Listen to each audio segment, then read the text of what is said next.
Indeed, good morning to you everyone, everywhere. Welcome to Thursday, the 7th of May, 2026. And I'm Pearson Bowen, welcoming all of you to the start of a brand new day. Remember whose you are and then who you are called to be. And so if you take some time for just a moment to reflect on that before you start your day, perhaps it gives you the energy to move forward. Let it not daunt you. There are people around you who will be able to support you as it goes indeed. But a good Thursday morning to all of you. To those of you joining us on our streams on Facebook, YouTube, and our website, cbc.bb. Good morning to you as well. I encourage you every day, and I remind you again today to share the show. Let's build community. Let's bring everyone along to be a part of what we do every weekday, Monday to Friday from 6 in the morning. And as you have your conversations among yourselves, have your conversation with us too. We love to see your comments as you engage in what we bring to you every single day. So feel free to interrupt us at any given time with your comments or perhaps your question. We love it indeed. We encourage that. And if you know of something or someone who has a story to tell, because you know about it, we don't, then tell us about it. Point us in that direction.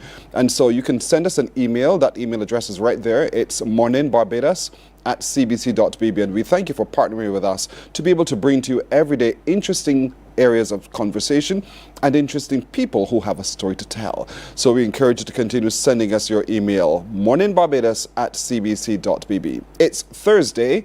That makes it today Q Day today. And so the early morning wall crawlers are inviting all of us and all of you to come on down to the Checker Hall playing field in St. Lucie for today's edition of Q in the Community. You know we get going from 11 in the morning. There'll be many stalls around, many opportunities for you to win as well. The youngest mother, the oldest mother, the 47th woman to come through the gate as well. And so we want as many of you as possible to come for today's social experiment. Try it for the first time if you haven't already done so. 11 o'clock we get going. The bus will leave at 11 o'clock from gate number 1 of the Granville Williams Terminal. The radio broadcast will start at 12 noon and then the whole day is yours. Literally yours. A chance for you to engage in karaoke, dancing, just socializing, dominoes, eating and drinking, lots of food all around, and just have a really good time meeting old friends and meeting members of the early morning wall crawlers. And so we want you to be a part of it today in a very significant way in Checker Hall, St. Lucie. So get the bus, come on down, drive, park at your convenience, and don't block anyone's driveway, and be a part of it indeed. So that's happening today at 11. Next week, Wednesday, the 13th of May, I am again reminding you why you should be a part of the 18th Annual Sarah Ann Gale Memorial Public Lecture. It will be hosted at the Bethel Methodist Church on Bay Street, and that lecture will be delivered by His Excellency David Comisham, Barbados Ambassador to CARICOM. He's looking at John Wesley's thoughts on slavery. John Wesley's thoughts on slavery. And so that opens up a prism that shows you the Methodists' thoughts on slavery at the time as well. It's not just for Methodists, it's for everyone. It's a public lecture open to everyone from everywhere. Whether you're just curious or you're a student of history or you are a religious person, you just want to get a greater sense of what the church's position was during slavery, the Methodist Church in particular. So that lecture starts at 7 in the evening at Bethel Methodist Church on Bay Street, and it's an open invitation to all. It's also an open invitation for you to stay with me today, because today we'll introduce you to a Barbadian who has been appointed a commissioner to the Regional Judicial and Legal Service Commission. Who is that, Bajan? And what do you know about that commission? We'll share with you in just a little while here on Barbados, in Mornin Barbados. Europe Day is coming up really, really soon, and the members of the European Union will join us this morning to share with us how we're marking Europe Day. You'll get to see why you should be a part of those celebrations as well.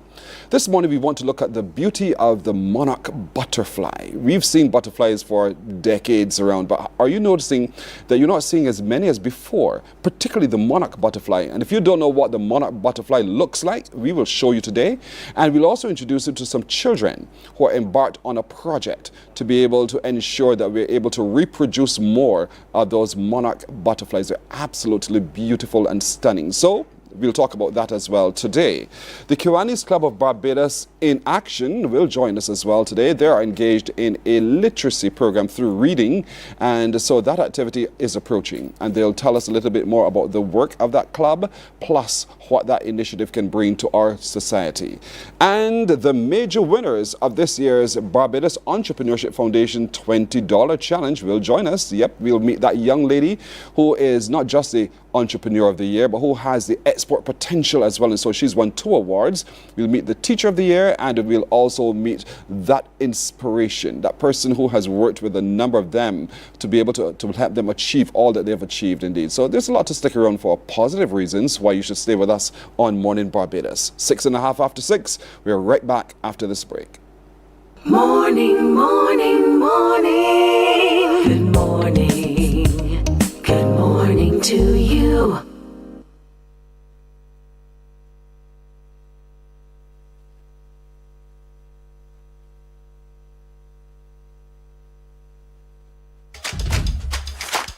This is where Barbadian football lives. Every Monday from 8:03 p.m., step onto the touchline. A 30-minute show featuring the BFA Premier League. Join Anmar Goodrich Boyce and Damian Best as they review the action, the goals, the grit, the glory, and the stories shaping the league. From kickoff to the final whistle, this is your front row seat to Monday Night Football. Touchline, bringing you closer to the BFA Premier League. See you on the Touchline, live on TV8. Touchline, sponsored by Dasani. Live first, Dasani after. And Powerade. Pause is power. Preserve your personal priceless memories. Here at CBC, we transfer VHS, DVDs, Beta, U-matic, and DV-Cam tapes to modern digital formats. Safely, quickly, and affordably. Call CBC on 467-5437 to get started. In just 2 weeks, your memories will be ready to relive and share again.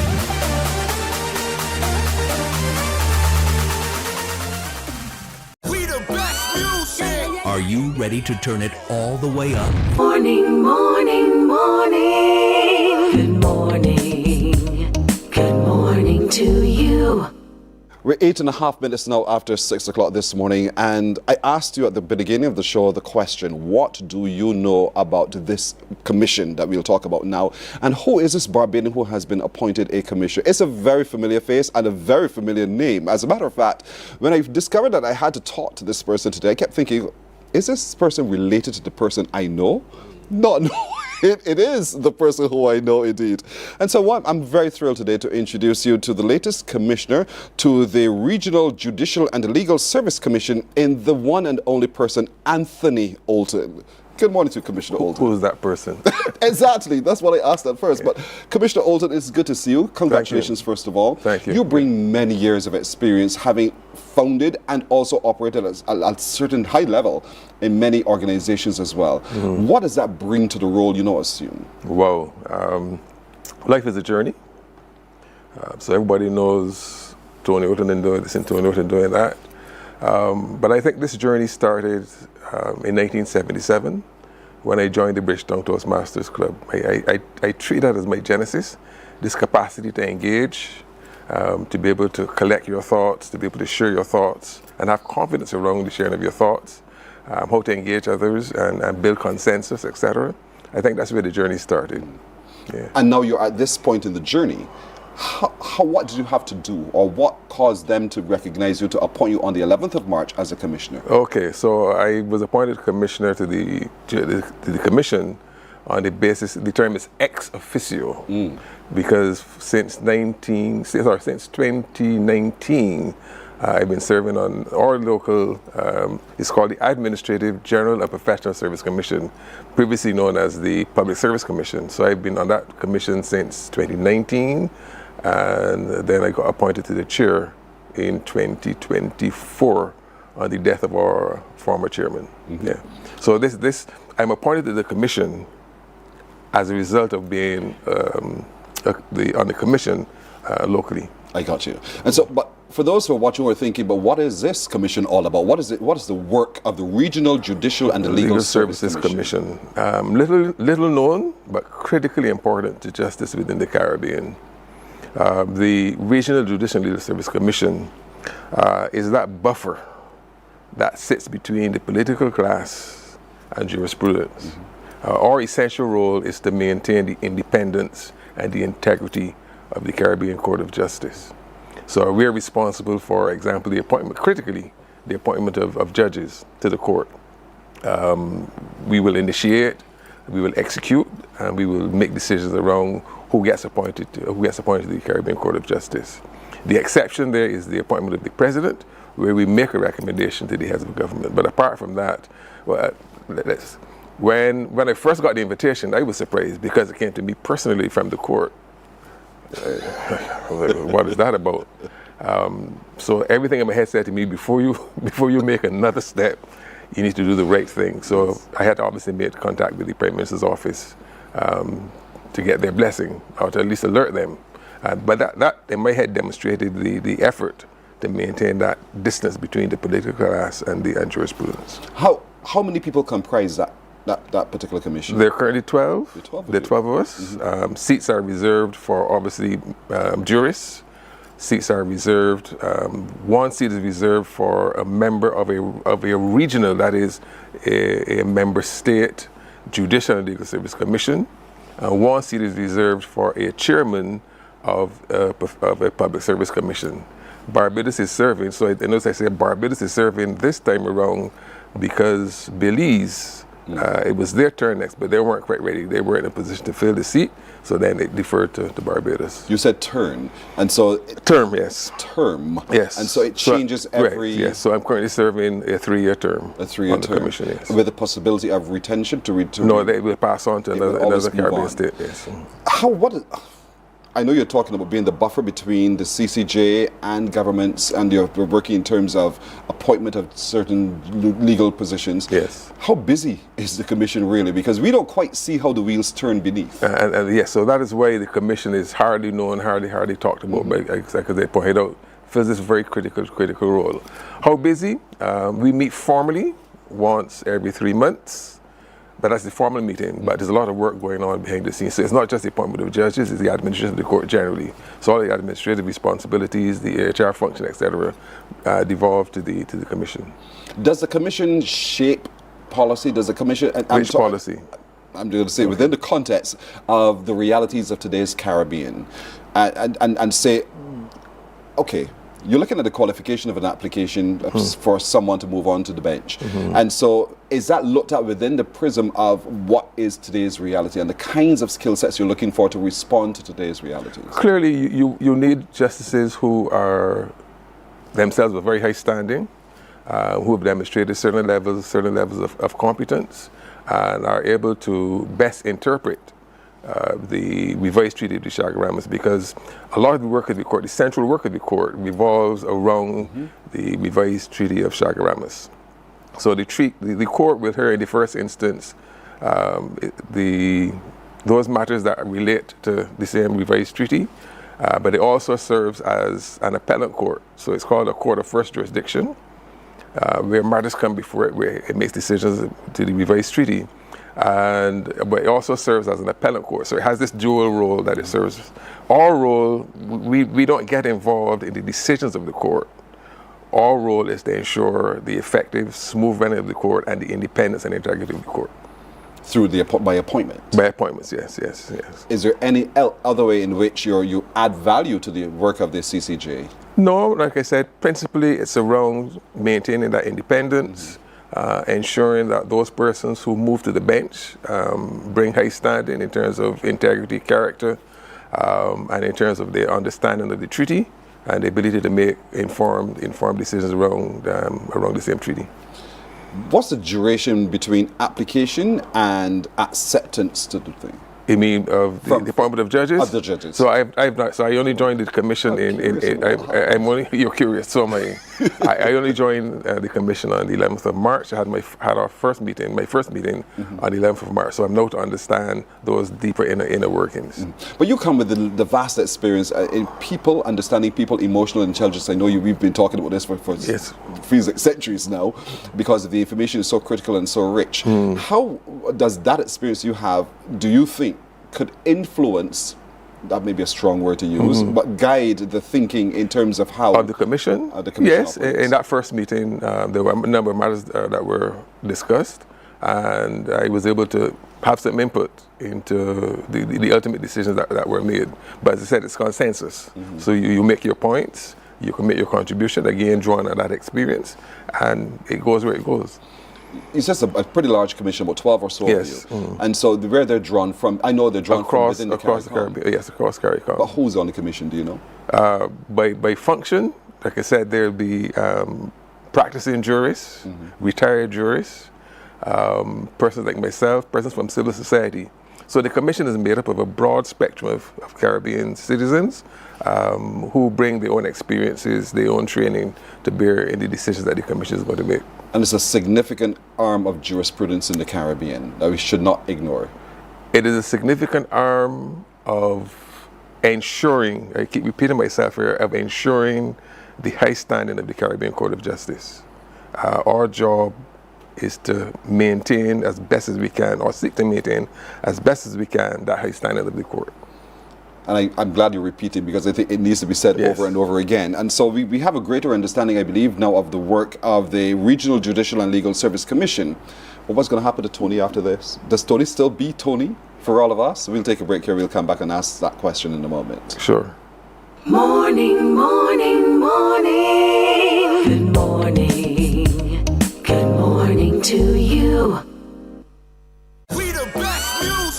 Are you ready to turn it all the way up?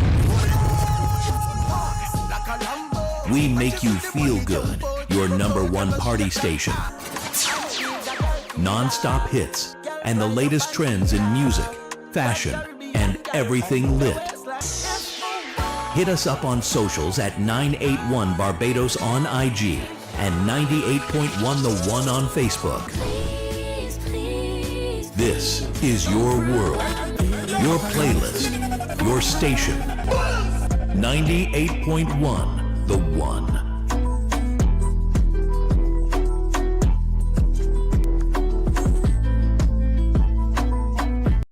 Books open your heart, your mind, and your soul. They are educational, entertaining, inspiring, and motivating. Are you an author of a recent book you want to share? Then Mornin Barbados would love to feature your book in our The Next Chapter segment. Send us an email to morninbarbados@cbc.bb. That's morning without the G. Come and let us turn those pages together. Some ask, what makes Barbados so special? We at Mornin Barbados say it's you, our exceptional youth. You are talented, resilient, and inspirational. You are the epitome of the Barbadian spirit. Morning, morning, morning. Good morning. Good morning to you. Anthony Olton, Barbadian, on the 11th of March was appointed to the Regional Judicial and the Legal Service Commission, which is that buffer between the CCJ, and there you see on the screen the picture of when he held the Holy Bible up to say, yes, I shall. And so he's a part of the buffer between the CCJ and government. And so he helps also to, as a member of that committee with 12, he works on helping to assume who goes onto the bench at the CCJ. But let's explain to people a little bit more about the CCJ, the function of the CCJ, the effectiveness of the CCJ as you see it. Okay, so the CCJ works, runs dual tracks. It first as a court of original jurisdiction. So there the court hears on all the states within CARICOM will bring matters before the court relating to two things. The revised treaty of Chaguaramas, but also trade issues. So that the court is the final authority on those matters. Then there is the appellate aspect of the court. And so Barbados, Belize, Dominica, and Guyana are the 4 states that to date recognize the Caribbean Court of Justice as their final court of appeal, replacing the Privy Council, which prior would have gone to. So we run those 2 tracks. So it is important then for Caribbean citizens to understand that the Caribbean Court of Justice, what it really treats is it says that we have confidence in ourselves after our years of slavery or layers of colonial domination. We are in a place where we have sufficient confidence in ourselves to make decisions about ourselves and the way we're going to go forward on what is right and what is wrong. But there are only 4 members thus far. I know you have to be careful how you respond. There are only 4 members thus far, Yeah. but what's holding the rest back? Well, remember we're independent states. So each state is going to make a decision as to its fitness, its readiness to actively participate in the life of the court. But that's a matter for the state to decide. But over the 20, whatever number of years that the CCJ has been in operation, 25 years. A quarter of a century thus far, it has risen in stature. Yeah. And again, that redounds to the work of the commission on which you now serve, to be able to find the right fit for the thing. Now, when we watch American politics, we tend to see that the people who ascend to the Supreme Court, they often come with some kind of political influence. Nonetheless, they have a political position, Yes. and they hold certain views. Is that the way it works? No, Okay. no. Straightforward. The court is ultimately independent and works on the basis of being independent and renders judgments that are in the best interests of Caribbean states and are in concert with the law. So here you serve on this commission, which is the hybrid of sort between. The day you got the news, you said you were taken aback. Is it me? That it came directly. I would really reasonably have expected that I would have been communicated with initially through the Prime Minister's office. So that, caused a little woof. So I needed to do a little centering of myself. And then my head said, don't do anything except, first of all, the emotional intelligence till one time. Yes. And so now you're living with this knowledge. You've been appointed on the 11th of March to the commission, indeed, officially. And so how does the heart say, what does the heart say to you now about where you are? And I'm saying the heart, not the head. Yes, tremendous opportunity to be able to bring life experience, to bring training, and to bring a desire to see Caribbean citizens excel in whatever sphere. So that propels. It is sobering. Once you understand the importance of the work, both of the court and of the commission, it is extremely sobering. Requires you to be extremely deliberate and to be extremely intentional in how you function, because you are part of this effort to raise the bar in terms of jurisprudence in the Caribbean. Does this restrict you, Tony, in any way, given the role that you now have in terms of not being exposed to influence in any way? I don't sense it. I think I've been a pretty deliberate and intentional person for a long period of time. So I'm comfortable with the role. And I have a few wise people around me who I can seek guidance from. And that's important. That's important. That's yes. really, really important, because the role now requires you to be really apart from and not appear to be in any way tainted. But I also serve here locally on our local Judicial and Legal Service Commission. So I already have some priming for this other role. So, how is it going to impact on the other duties that you do? Because you run your business, you influence people in emotional intelligence and the teachings that you do as well. Would it be? It's not a conflict of interest, clearly, but would it take away from your effectiveness or? Not at all, not at all. Two things. One, I really am committed to service. All of my adult life has been one, committed to service, and two, over the last 7 years, I've developed a team around me, and the team carries quite a bit of the work as well. And that's important. That's important. Yes. What's the message you think for other Barbadians, not just by your ascension alone, but by the dint of hard work? Yeah. As you've said, having a team around, what's the message you want to share today relative to that?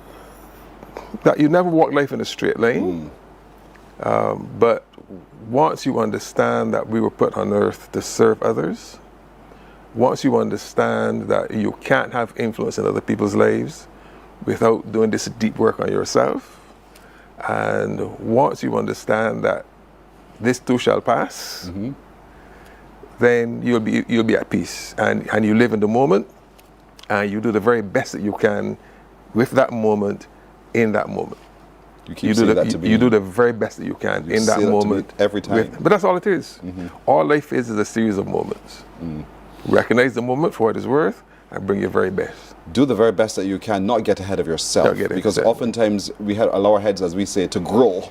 And we think more of ourselves than we actually are relative to all else that's happening around us. But if we let service be our guide, then we add value with every encounter. The story is told of some high official, I can't remember the post he had, who in one moment, when he flew in, someone picked him up from the tarmac, and he had this and this was that, and all kinds of things were put in place because of his post. He left the post, and his next time around, nobody picked him up. And he says he recognized that what he enjoyed in that moment was not for him, it was for the post that he occupied. Just be straightforward, folks. Yes. As simple as that. I was sharing with you, so we finish? Can we finish on this? Sure, yeah. I want to talk to you about something else for a moment. I was sharing with you an encounter I had yesterday, and I'll share it with you for a moment, folks. I was in a commercial bank standing in line, having a conversation with the lady in front of me. The lady in front of her got involved in that same conversation. And as they moved on, I was then the head of the line, the ladies behind me got involved as well. And so let's talk about that from the human interaction and how we're built to be able to operate in that space. We are hardwired for relationships. A lot of the challenge we're having in our society, a lot of the problems persons are having at a very individual level, a lot of the suffering that people are having is because we don't honor that reality. And so we engage in ways that we separate ourselves. And we lose the power, we lose the wisdom, we lose the support because we don't engage people meaningfully in relationships. But our inherent nature is to go there. But we develop these mindsets, these biases, which cause us to separate ourselves one from the other. I can see your work already on this commission. I can see how that works indeed. And so, do you have thoughts of yourself? I know it requires certain legal, reality, certain legal things that need to be in place. But would you have thoughts of ascending to the CCJ? Not at all. No. That's not for you? Not at all. No, that's not for me. No. That requires a certain high level of training and experience, which I will not have. I don't have enough time to have. I thought you would say that. Yeah. But time is just relative to everything anyway. Yes, it is. Because what you already bring is sufficient. Yeah. And we are very, very proud and very pleased to know that you're on the commission. I smile now because it's my friend who's on the commission, this Regional Judicial and Legal Service Commission, which, as we say, stand between government and the appointments of judges of the CCJ, ensuring that there is impartiality and that the right people find their seat at the CCJ to be able to administer justice across the Caribbean, to receive reports of cases and then to study them carefully. And so we're very proud of Tony Olton, Commissioner Anthony Olton from Barbados, who on the 11th of March was accepted to be a part of that Legal Services Commission indeed. We thank you, sir, for your service. We thank you for accepting Pat Ben from the United States. And congratulations to you, Tony Olton. Congratulations to you as being elected as Commissioner of the Judicial Service. Vereen is saying congratulations to you as well. Yeah, these are your girls who watch you every time you're on Mornin Barbados, who chime me up. And I know Norma, my good friend, feels the very same way as well. But us as a collective people known as Barbadians, we are super proud of you. And we are happy for your achievements thus far. Thank you. You're humble enough to say thank you. Cheers. Thank you so much indeed. All the very best. Congratulations. Good. Morning Barbados takes a break right here. We're coming back in a moment. Morning, morning, morning. Good morning. Good morning to you. Some ask, what makes Barbados so special? We at Mornin Barbados say it's you, our exceptional youth. You are talented, resilient, and inspirational. You are the epitome of the Barbadian spirit, testing the boundaries of your creativity. If you are an entrepreneur, artist, baker, designer, author, or have done anything you think should be highlighted, email us at morninbarbados@cbc.bb. Let us show the world our exceptional Bajan youth. There is a saying, you can find a Bajan anywhere. Are you a Bajan living abroad? Or do you know of one who has migrated to another country? Well, we at Mornin Barbados would love to have you or them on our Bajan Afar segment. Share your amazing stories, experiences, and how you have adapted to a new culture. Send us an email to morninbarbados@cbc.vb, and together we will travel the world.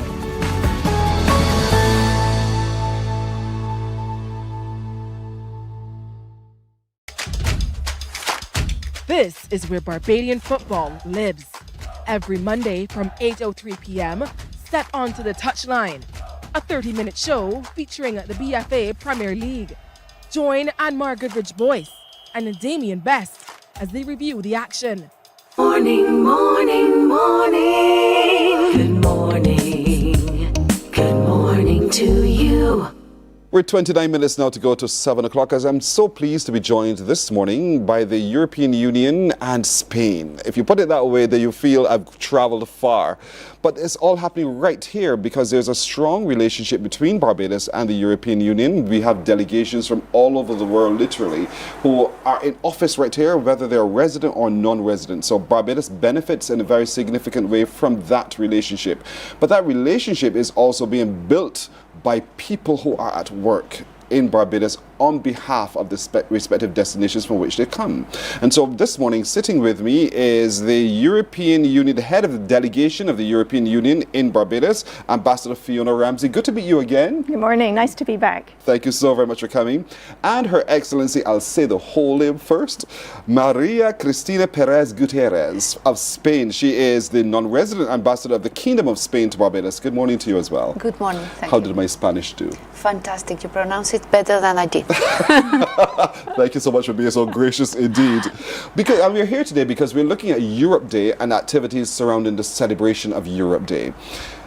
As the head of delegation of the European Union, Ambassador Ramsey, talk to me a little bit about what the union that you represent, and how many members are part of the union. Yeah, so the European Union at the moment is 27 member states, European countries.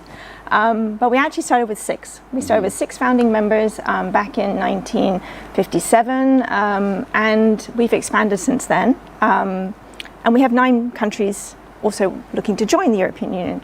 And that journey and evolution is part of, I would say, what characterizes the European Union. We have a united union around common values, but we're very diverse as countries too. We speak lots of different languages, we have lots of different cultures. So it's about being united in diversity and working together. And that's important. That diversity still brings the unity, but you've been able to do this now for the last 50 or so years as a union, strong and resilient. And there's a lot from CARICOM that we can learn from this as well.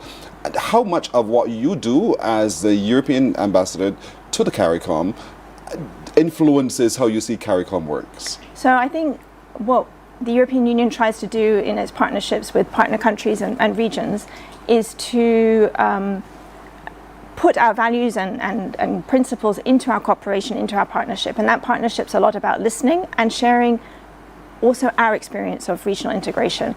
In Europe, I would say that the European Union started as a peace project, actually. It was about how we can economically connect the countries in a way that there's no reason to go to war ever again. And that functional integration where we share borders, we share assets, we share an economy, we share a customs union, all of those things are things that I see underlying and happening in CARICOM and moving maybe a little bit more slowly in some areas compared to others, but definitely in that direction of deeper integration.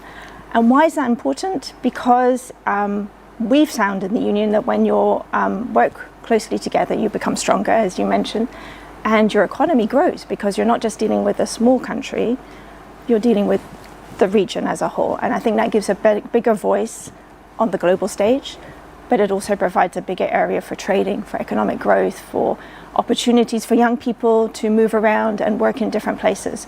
And that's been a very positive aspect of our union. So something that we very much support and encourage at the level of the Caribbean. It's not yet been quite a year you've been in Barbados, am I right? That's right. And so what's your view, just out of curiosity, of Barbados and the region in general? And you can take it from whatever level you'd care to. So indeed, I've been here, I say, 9 months now, and it's a region that I didn't know at all before I arrived. So it's been a lot of discovery.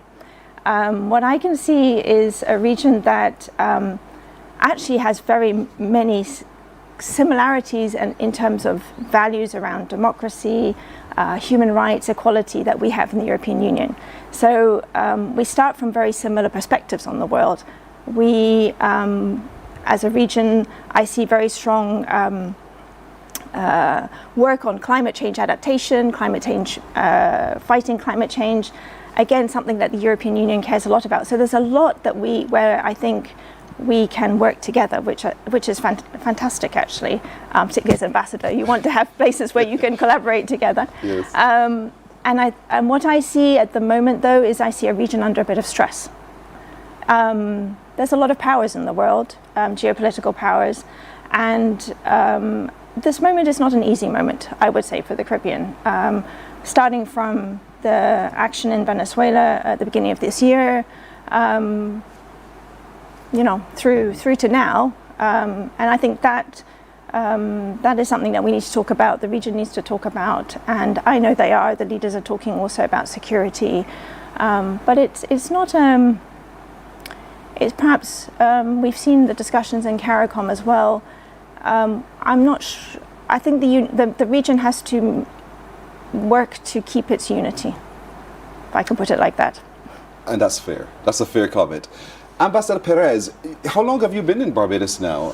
In Barbados, I've presented my credentials in October. So I've been not even a year. How do you feel about being appointed as, from the King of Spain, the ambassador to Barbados? Well, it is a great honor for me. And also it's something that I am taking it with a lot of interest, because I've been following the Caribbean for a little while. I've been before being appointed to Barbados, my residence in Trinidad and Tobago, and I follow 7 Caribbean countries from St. Lucia to Suriname, and also I am accredited to CARICOM, OECS and ACS. But before that I was ambassador at large for the Caribbean. So I've been following the Caribbean for a long time, so it's something that for me it's challenging, but also it's fantastic to follow a little bit the things that I used to do before. What do you see as the challenges then that need still to be overcome? Well, I think that there are many challenges, but not only in the Caribbean. I think the world is a very complicated world nowadays, and the good thing of having these alliances between different regions is that we can share maybe solutions, also challenges and ways to respond to the stress that we all are feeling, no? In the case of the Caribbean, I think that we have a lot of similarities that made our alliance something that is important to work on. As Fiona has mentioned before, we have values and principles that are shared, but also we have very strong social links, and we are much more than economic ties. I think that together, as she said, we are going to be stronger, and I think that the Caribbean provides a vision of many issues that is very interesting for us. Not only in climate change, which is, and especially Barbados is a leader, climate change and financing for development with the Bridgetown initiative, but also I think that we have had a meeting in Spain a couple of weeks before. Prime Minister Motley participated with many other presidents from all over the world, together with the President Sanchez, Lula, etc. And there we could see that we are a community of values and principles that are so important nowadays. One of the things on which we're very proud is our opening up of opportunities for Barbadians to learn Spanish, to be able to speak Spanish, to read Spanish, to engage more with the south of our region indeed. And you're poised to be able to help us do so, because the region serves Latin America as well. How important is that, do you think, for us to be able to be bilingual in that way? Well, I think it's fundamental, because the region where you live speak Spanish mainly. I mean, you have also Portuguese, and you have also in the Caribbean a very rich culture with French, with Dutch, and many Creole, many languages. But I think that is something. Yes, 2 days ago I was in Trinidad and Tobago participating in Boca's Lit Fest, which is one of the main literary events, and somebody said the Caribbean speaks 6 main languages. The first one is the Spanish, because of the population of Cuba, Dominican Republic, and also many countries that are a part of the Caribbean, even though they are not islands. No? So I think it's important for this, but it's also an important economic opportunity, because we have so many business presence all over the region. Also, you have a lot of potential with the tourists. You are a superpower in tourism, and if you want to attract tourists from Latin America, from Spain, we are more than 600 million people speaking Spanish. So I think it's an open window also for you to accede to other markets easily. So we see that powerful relationship we have to have with the European Union for sure, and all the delegations that fall within the European Union. Ambassador Ramsey, let's put into context Europe Day now, because for a lot of people, what's that? So explain to us the origin of Europe Day and the dates, and why is there that focus on Europe Day? So May 9th, Europe Day, is sort of like the birthday, the national day for the European Union. It's actually the day on which a French minister, Robert Schuman, made a speech. And in his speech, he laid out this rationale that in order to stop war and conflict between neighbors in Europe, we could come together and work in a single economic grouping, share assets, work across borders, integrate, and that paved the way for this vision of the European Union. We celebrate Europe Day to remind us of that across the 27 member states of the European Union. To remind us of our values, to celebrate our diversity. And in our partner countries, we celebrate our partnership. And this year, it's been 50 years of partnership between, so since the time that the delegation of the European Union's office here in Barbados was opened. And 50 years is a long and special partnership, or friendship, maybe, I can put it like that. So it's a great year to celebrate that friendship, to look back on what we've done together, the support that we've provided, the relationship that we've had. And when I talk about relationship, like Christina was saying, it's not just cooperation, it's also trade, it's relationships between peoples, it's students studying in each other's areas. So there's lots of elements to that partnership. But also to look forward. Where are we going? Hopefully in another 50 years, that friendship will continue, and where and how can we be good friends to Barbados, to the Eastern Caribbean states. So that's the essence of Europe Day.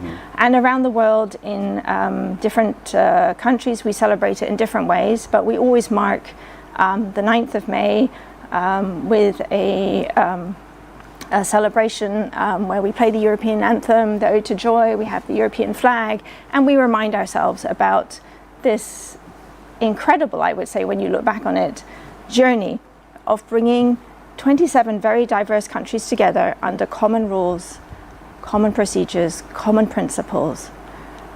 So we share a lot, and this is what we'd like to share with Barbados this week. It's a wonderful example of how unity really is at work in Europe, and so there's a lot we can learn from it. But the celebrations are what we're looking forward to hearing about, and we'll share those with you right after this break. Morning, morning, morning. Good morning. Good morning to you. This is where Barbadian football lives. Every Monday from 8:03 p.m., step onto the touchline. A 30-minute show featuring the BFA Premier League. Join Anmar Goodrich Boyce and Damien Best as they review the action, the goals, the grit, the glory, and the stories shaping the league. From kickoff to the final whistle, this is your front row seat to Monday Night Football. Touchline, bringing you closer to the BFA Premier League. See you on the Touchline, live on TV8. Touchline, sponsored by Dasani. Live first, Dasani after. And Powerade. Pause is power. Preserve your personal priceless memories. Here at CBC, we transfer VHS, DVDs, Beta, U-matic, and DV cam tapes to modern digital formats. Safely, quickly, and affordably. Call CBC on 467-5437 to get started. In just 2 weeks, your memories will be ready to relive and share again.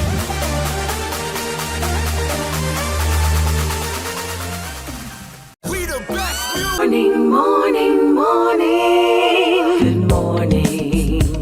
Good morning to you. Today being the 7th of May, 2 days from now, we are all as a region and as a country for sure asked to come celebrate Europe Day. That's the day on which the declaration of sort just triggered everything to happen among the 27 member states of the European Union. And so in acknowledgement of that, there are a number of activities that they've planned for us to engage in the culture of the peoples of Europe. And with me this morning is Ambassador Fiona Ramsey. She is the head of the delegation of European Union to Barbados. And with her is Her Excellency Maria Perez, who is the non-resident ambassador of Spain in Barbados as well. And so we're down to celebration time. The 9th of May is 2 days away, that's Saturday. And so what's happening as part of the celebrations? So maybe Christina should start, because Thursday Okay. we kick Yours is off. on Thursday? Yes, That's today. Today, yes. We are going to screen a film in the Museum and Historical Society. And we invite all of you. We wanted to join this important day that we are going to celebrate on the 9th of May, the 50th anniversary. So we are contributing with a film, which is one of the most acclaimed films in the 21st century of Spain. It's called Marshalls, and it's going to be screened today at 6:30. And I hope you are going to enjoy. It's a thriller, but it's much more than a thriller, because it happens in the 80s. It was a very delicate time for Spain. We were in a time of transition from a dictatorship to democracy. We were in the way to become one of the member states of the European Union. So you can see also the political background, thriller, and I think it's something that you are going to enjoy very, very much. We love to watch Spanish films in Barbados for sure. Whether it's Spanish language, we don't care. Will there be subtitles? Yes, there will be subtitles. Good. So for those who are not quite adept at Spanish, they can still follow along. Yeah. But the energy and the passion that Spanish actors tend to bring to productions, I think, is going to be riveting. Yes. 6:30 this evening at the museum is where we turn up. Is it by invitation or is it free to all? Free to all. Free to all. Free to all. And it's in the Walled Theatre. Do you know exactly where in the museum? We'll be directed once we get there. Yes. We'll be directed, folks, once we get there. But the Spanish culture is one that's absolutely riveting as well. Who doesn't love a taco? Who doesn't love Spanish food as well? Will that also be available as part of the experience of Spain? Yes. Well, today we are only having this film screen, but we are coming back in October, when we are going to celebrate our National Day with a very impressive Spanish guitarist. You promise? Promise. You will be there, invited, and I hope that we could do it also together with the European Union, and it's going to be very fantastic. And we want to join, well, culture for us is very important. As you say, it's part of our DNA, but it's also a very important part of our job. Cultural diplomacy, it's very, very important, and educational diplomacy. And we have been present in Barbados for a long time with the Spanish lessons at the UE University with a lecturer that we want to improve, and we want to pay more attention. And also we would like very much to open to the young and not so young people from Barbados, to our schools, to our universities in Spain, and also to the Spanish-speaking countries, because we have to remember that Spanish is the language of official language of 22 countries in the world, mainly in Latin America, but also we have them in other countries such as Equatorial Guinea. Well, this is very important, and we have a lot of things to offer to these students that want to know our culture, our education. Yes, indeed. And so this film is a thriller. Students of Spanish, you should show up. Get a chance to immerse yourself and practice the language. Practice by following along what's spoken in the thriller. This film this evening, 6:30. The Barbados Museum is where you go. It's open to all. So teachers of Spanish, students of Spanish, all of us who just love Spanish films, this thriller is for you. Show up in large number and watch. It's part of a gift to all of us from Spain. And so is there a rating to the film, or is it a general kind of film that any age can watch? Any age can. Thank you. Just want to make sure, but it's historical in nature, but it's a thriller. I mean, it's. I think that children of 5 years old, it will be a little more complicated. I'm not opening it up to them. For those who are just here about 7, 8, who just love movies as well, it's for you too. Yes. So come see and come enjoy, come learn, come engage, come interact with, all of those kinds of things. Ambassador Ramsey now. So on Friday, we follow with another film. Now this film, we chose this film because we wanted a European Caribbean film. So actually it's a film from Guadeloupe, which is part of the European Union, but situated in the Caribbean. It's a film about a young man called Chris who doesn't have so many opportunities in life. Finds himself being drawn into, maybe you could call it illegal, illicit activities. And then one day he finds a baby on his doorstep. And this baby will transform his life. And you have to come and see to understand why and how. You should have seen Ambassador Perez's reaction when she heard he found on the doorsteps a baby. Not every day you find a baby on your doorstep, exactly, is it? No. Exactly. So the story will unfold before your very eyes on Friday. That's tomorrow? So that's on Friday. That's also at the museum. We start at 5:30. And what we've also done at the museum, again, free entry, but what we've also done at the museum is we will have a number of food and drink products that the European Union has supported over a period of years to develop and come to market. So things like ice cream, some breadfruit chips, chocolate, rum, a particular type of coconut rum. So there will be a number of products to taste that the European Union has been very proud to support a number of entrepreneurs and bringing their products to market to show how we're investing in economic activities also in the region. And there will be an exhibition. The exhibition will be there for I think 2 weeks. It's an exhibition from space actually, which is quite a different type of exhibition. So it's photographs from the European Union satellite Copernicus, photographs of the islands here in the Caribbean of Barbados. It's a beautiful one of Barbados actually, I've seen the image, and of the Eastern Caribbean states. And the Copernicus satellite is the EU's Earth observation satellite. So actually the data is free for anybody to use, and the authorities here in Barbados and across the Caribbean make use of that satellite data to look at how the climate is affecting the planet, look at weather forecasting, look at flood areas from space. And it's amazing what you can see from space. Wow. So there'll be a selection of images from the region and also an image of Europe. So you can also see what the European Union looks like from space.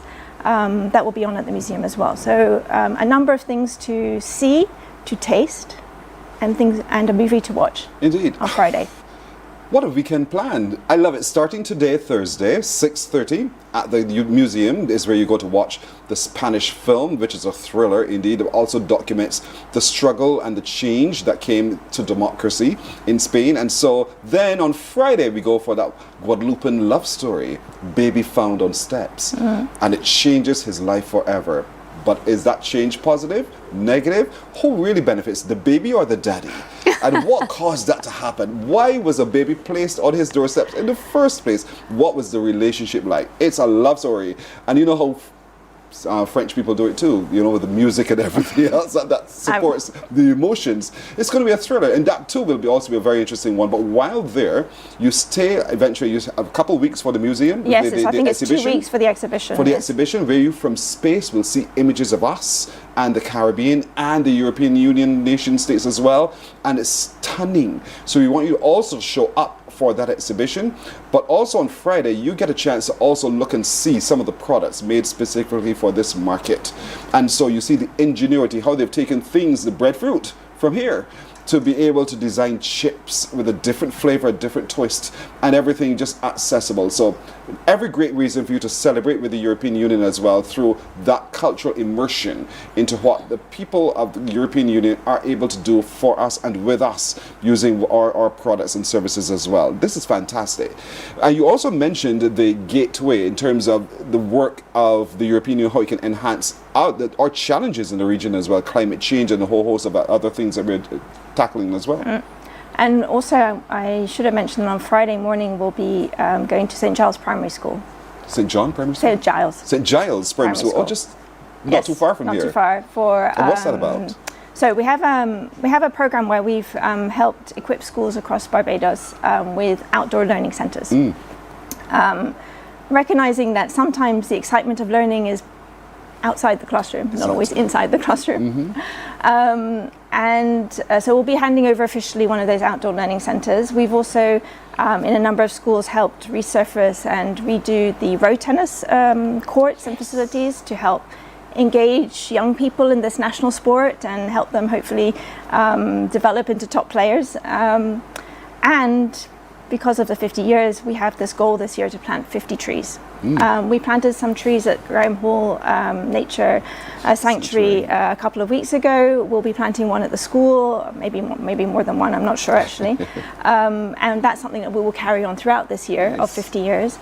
You know, trees are an important part of our environment. They provide a lot of things for humans, from oxygen we breathe to supporting our mental health, to providing us shade. So we think it's an important way to also support Prime Minister Motley's call to planting trees across the island. We make a small contribution with 50 trees this year. That's a big contribution. You're setting down roots, which we love. We actually love the partnership indeed. And so a big thank you to you indeed for being steadfast, the European Union, over these 50 years as well, in partnering with Barbados and the Caribbean, because your work is across the region, and to also be able to have that significant input into our lived experience. And this is not something they are running away from. This is something over the last 50 years they have been doing. And for the next 50 years in the foreseeable future, they're committed to continuing doing so as well. And we really want to thank them for the contribution to our development as a region. But Spain also has a significant part in how we live and how we experience life and the things with which we engage. Spanish continues to be one of those languages that many people across the globe engage with in business, in general tourism, and so many other ways. And so it's important for all of us, as the Prime Minister has been saying time immemorial, that we immerse ourselves in learning Spanish. It opens a gateway to many, many opportunities for us, because then we have meaningful interaction that do not create stumbles. And so the Ambassador of Spain to Barbados, indeed, she is non-resident, but nonetheless she is prepared to further that relationship as well. And to both of you, I say thanks. Thank you for Barbados. Thank you from Barbados as well. The Barbadian people are really appreciative of all of this. But folks, today at 6:30, we are going to the museum to watch that Spanish film. It's a thriller. It's for everyone. It is in Spanish, but with subtitles. It's going to be fantastic and riveting. We all watch it all the time, Spanish film on television, and we love it. So here's another reason to come learn more about Spain and Spain's journey. And then tomorrow, Friday, we're going back to the museum, this time for 5:30, where there is a film out of Guadeloupe based in the Caribbean that tells a really, really riveting love story, The Baby on the Steps. What happened there? You cannot miss it. And then while you're there, you engage with some of the products made by the European Union, the hands of the people, and based in the Caribbean, products that we love, from condiments to liqueurs to snacks to everything. And then get ready to immerse yourself in 2 weeks of an exhibition at the museum of the photography from space, of what we look like. Stunning photography indeed. And so every good reason for you to engage indeed. And it's all part of Europe Day celebration. So now we know, now we should. I want to thank you again, ambassadors, for joining us this morning, and wish you well in all of your work across the region. Thank you so much. Thank you. Thank you. You're welcome. Thank you so very much. Morning Barbados breaks right here. We're coming back with the news and more in a moment. Morning, morning, morning. Good morning. Good morning to you. Are you ready to turn it all the way up? We make you feel good. Your #1 party station. Non-stop hits and the latest trends in music, fashion, and everything lit. Hit us up on socials at 981 Barbados on IG and 98.1 The One on Facebook. This is your world, your playlist, your station. 98.1 The One.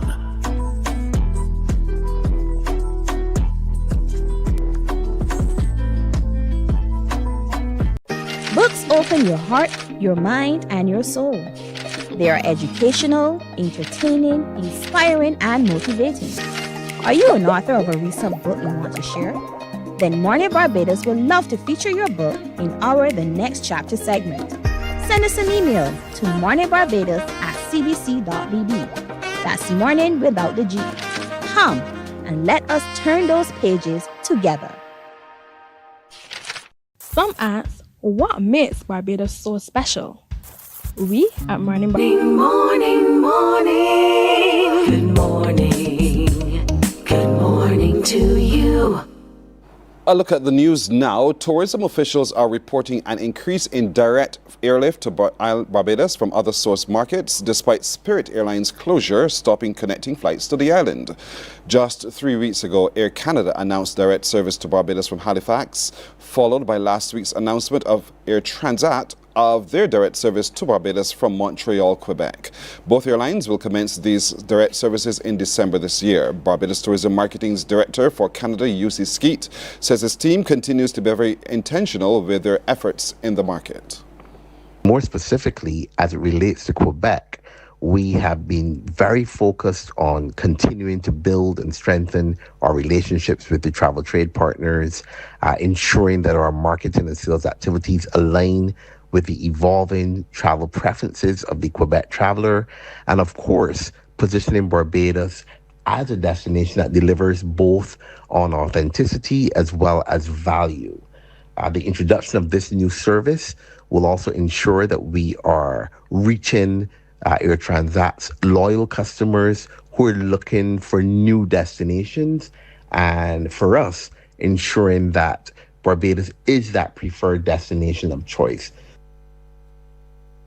Thousands of medical records from the Queen Elizabeth Hospital are being digitized. It's an initiative which represents a major step towards modernizing Barbados' healthcare information system and strengthening the long-term resilience of patient record management. Abergour Group Barbados Limited is undertaking that massive project for the QEH, and they were officially opened at their newly redesigned office at Willie. Here's a story now from Anesta Henry. This is the space where the process of digitizing 170,000 legacy medical records for the Queen Elizabeth Hospital is currently underway. Chief Executive Officer of the QEH, Neil Clark, says since last August, nearly 4 million pages of records have already been scanned, representing nearly 75,000 patient notes, with thousands more being processed each month. He says this will give faster access to information, safer clinical decision-making, and a more efficient service for patients and staff. This will include helping to improve the delivery of service at the Accident and Emergency Department. 100%, when you present or anybody presents at A&E, the A&E team will have immediate access to your medical records. They don't have that now. So as they search trying to find the medical record, they have to start tests for duplicating tests, duplicating diagnostics. As you come into the A&E department, they will have full access to your medical records. And as we move further along this journey, we digitise the QEH, we then connect with the polyclinics, and even further down, establish connections with private clinics. No matter where you went to, the A&E department can have full access to what's been happening to you over the last few days. And that saves them time having to repeat tests and those delays that come with repeating the tests. Mr. Clark says the QEH is working with the Ministry of Industry, Innovation, Science and Technology and its experts on cybersecurity to put checks and balances in place before the hospital starts to utilize the digitized records. Nothing will go live on that system until we get signed off from the cybersecurity experts that we're ready to take those systems live.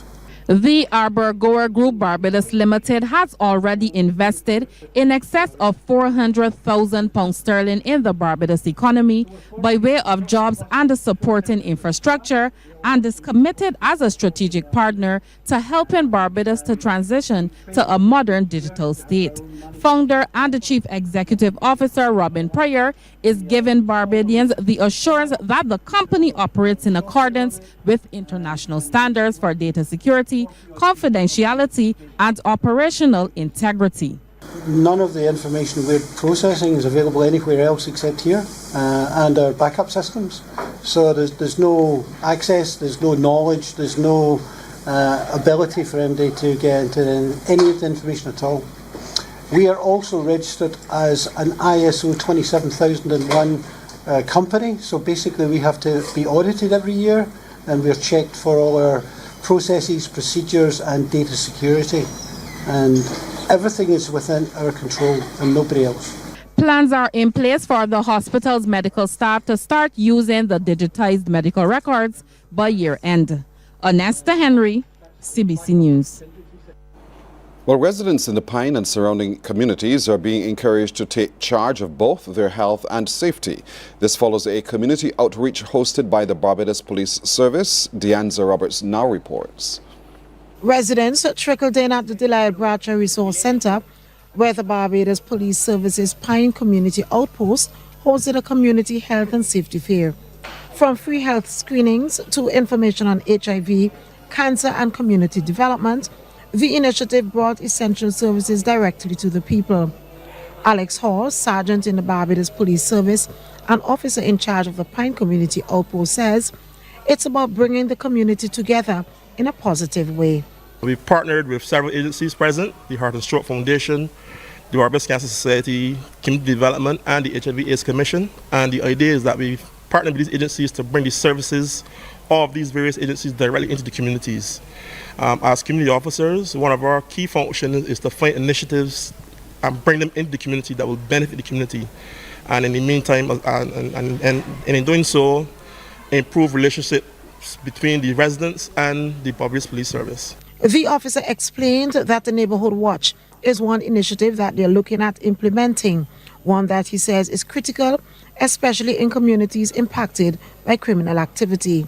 I think the Neighborhood Watch program is very, very important because, as you know, the Pine and the Wildy, they've been plagued with some problems, especially some violent crime.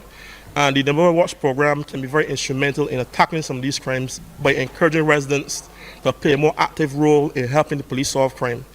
Be their neighbor's keeper and keep an eye out and basically be their brother's keeper. He also urged residents to play a more active role in crime prevention. But health organizations, including the Heart and Stroke Foundation of Barbados, welcome the opportunity to connect with residents. Tracy Collins is a registered nurse and a volunteer at the foundation. Overall, today we are supporting the Pine Outpost Police today here at their event, where we are offering free screening to the general public, blood pressure screening, blood sugar, cholesterol, and also BMI, weight, and fat percentage. This is one of the key things that we must definitely introduce into our lives. Like, it is a part of our lifestyle that we should definitely check our numbers in terms of our vital signs, blood pressure for sure, because we've been seeing a lot of persons suffering from hypertension, which is elevated blood pressures. The Barbados Cancer Society also stressed the importance of early detection for prostate cancer. Project coordinator at the society is Karen Catwell. We're trying to get men to come forward. A lot of them are scared for a needle. It's just a little stick, and the time that it takes for you to give that little vial of blood compared to your health and going forward and getting assistance if there is a problem is really minuscule. So we encourage all men to come forward. The Barbados Police Service says simple steps can go a long way in reducing crime and reducing health ailments as they continue efforts to build safer and healthier communities. Deanza Roberts, CBC News. And that's our news until this time. We'll have more news with sports coming up at 12 noon right here on TV8. Morning Barbados is back right after this. Morning, morning, morning. Good morning. Good morning to you.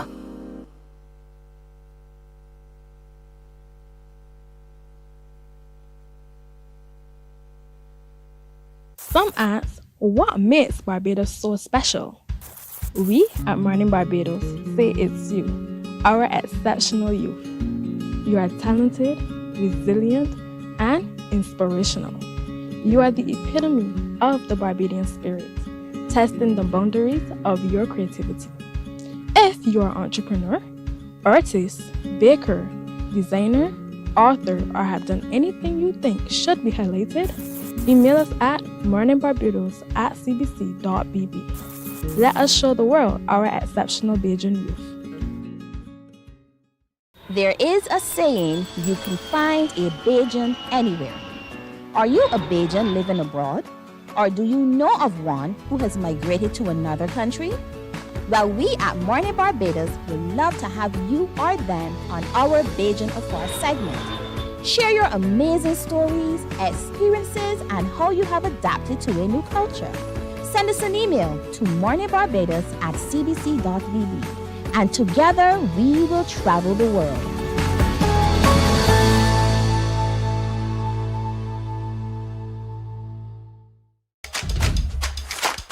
This is where Barbadian football lives. Every Monday from 8:03 p.m., step onto the touchline. A 30-minute show featuring the BFA Premier League.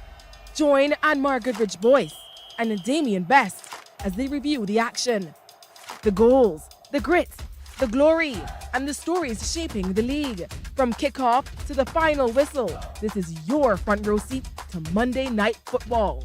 Touchline, bringing you closer to the BFA Premier League.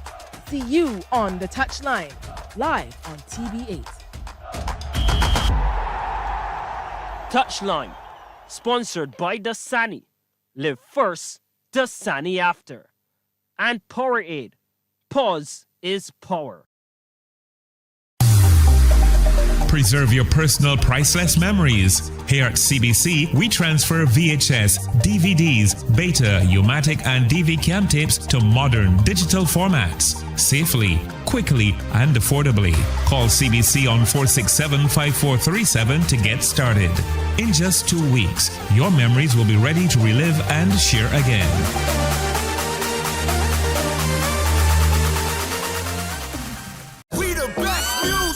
Are you ready to turn it all the way up? We make you feel good. Your #1 party station. Non-stop hits and the latest trends in music, fashion, and everything lit. Hit us up on socials at 981 Barbados on IG and 98.1 The One on Facebook. This is your world. Your playlist, your station. 98.1 The One.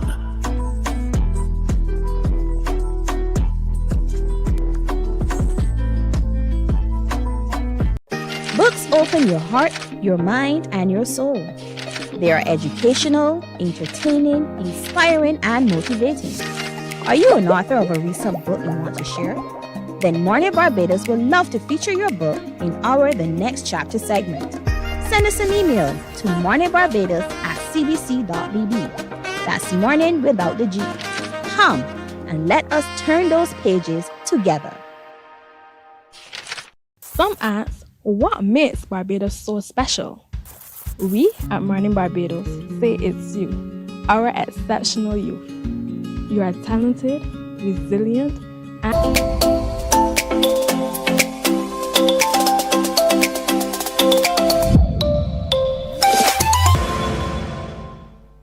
Oh, we love to feature exceptional young people, don't we, right here on Morning Barbados. And so I'm excited today to engage with these young people who see beauty in nature.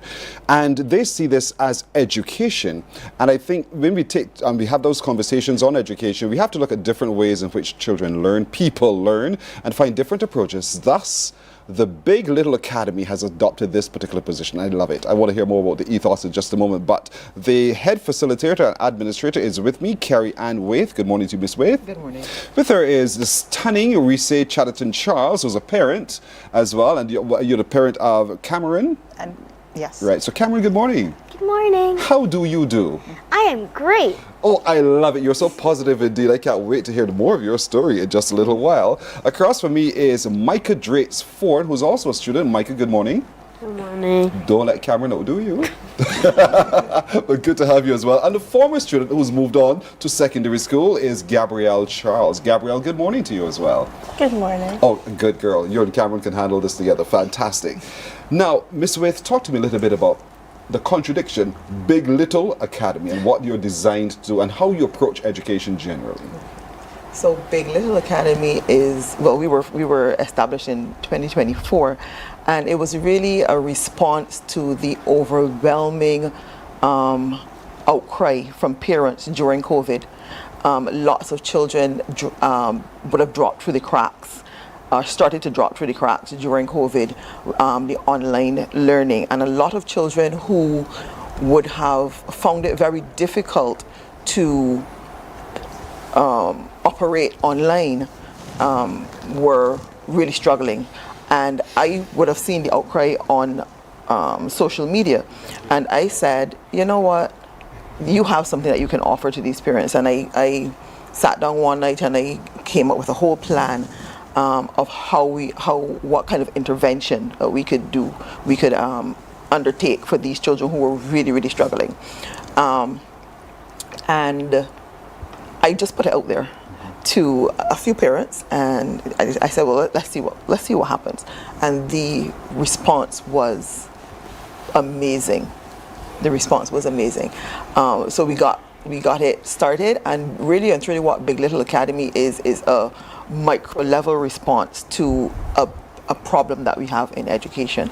There are lots of children who are not able to function at their maximum in the traditional classroom setting. And so that is what Big Little Academy is aimed at providing. It is aimed at providing a safe space and creating an ecosystem for students to really flourish. And that ecosystem would include the parents, include the teacher, and all the stakeholders. And at the center of that would be the child. And I love that, built around the child's need for education and how it's educated indeed. Would it be fair to describe it as the Montessori method of sort? It is a hybrid, because what I have learned is that what we tend to do is take these models that have been created in other environments and then take them lock, stock and barrel and drop them into the Caribbean context, and without really catering them to the Caribbean context. And so what I'm aiming to do is to take pieces of all the best practices that I have experienced so far in my 25 years of teaching, and merge them to create a context that is uniquely Caribbean and that really fits these children and their families. And which makes learning fun and learning easy. Yes, please. We say, because I follow you on social media, I know your views on this method of teaching, but I also know your views on the butterfly, because you've started your own experiment on this as well. So talk to me a little bit. It's natural, I think, that I see your children enrolled in this school as well, because it's your passion for how they are taught. Absolutely. I have loved butterflies since I was a child. I've always loved bugs, and being able to engage with that passion with my children has been fantastic. But I would also say that Carrie's method of teaching has been so conducive to the development of my children and of all of the children that I've seen come through her care, that it is hard to not want to engage with Kerry's methods of teaching the children. I've seen classes that have been held outside in a butterfly garden, and that is fantastic, and the children come back and they're all excited and they have all of this knowledge and information. So that is a wonderful way, I think, for children to learn, and seeing that in practice in a school has been absolutely fantastic. And why did you take that approach, Kerry, to have them learn in a patch where butterflies live? Why not? What? Okay. You don't answer a question with a question. That's what you don't do. But okay, talk to me about the project. Why have you approached looking at the monarch butterfly? What is it about the monarch butterfly that made you think this should be a project we should all take on? Okay, when I was growing up, which was not too long ago, I used to see these lovely orange butterflies, these big orange and black butterflies, and I realized that we don't really see them anymore. Correct. Right? The other thing was in 2022, when we first started, I would have given them a project to take home. We had started on the life cycle of insects, and we decided that we would focus on the butterfly. And so they went home, and I expected them to do, you know, a project. I gave them guidelines and that kind of stuff.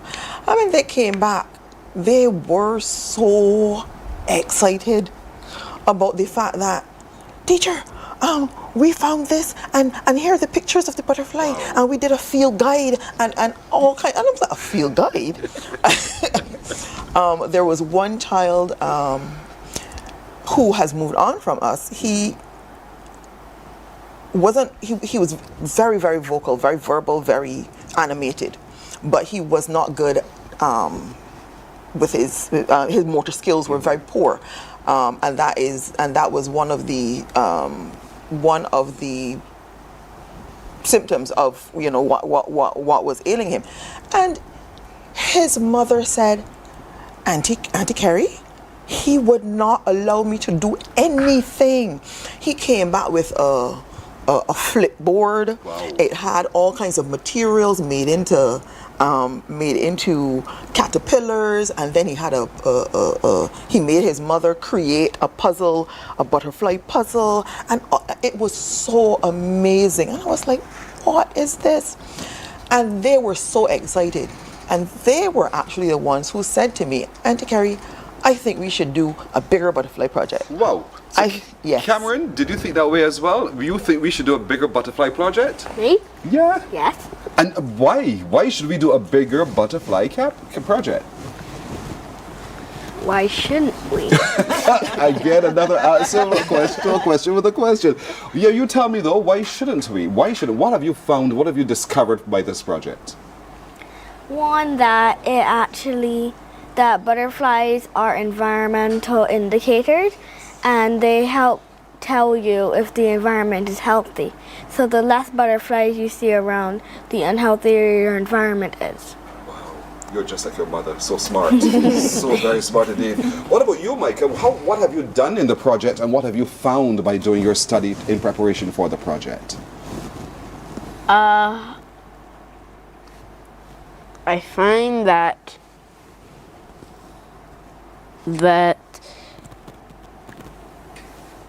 they are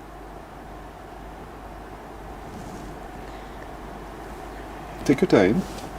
They're beautiful to start with, right? Yeah. Do you like to watch them?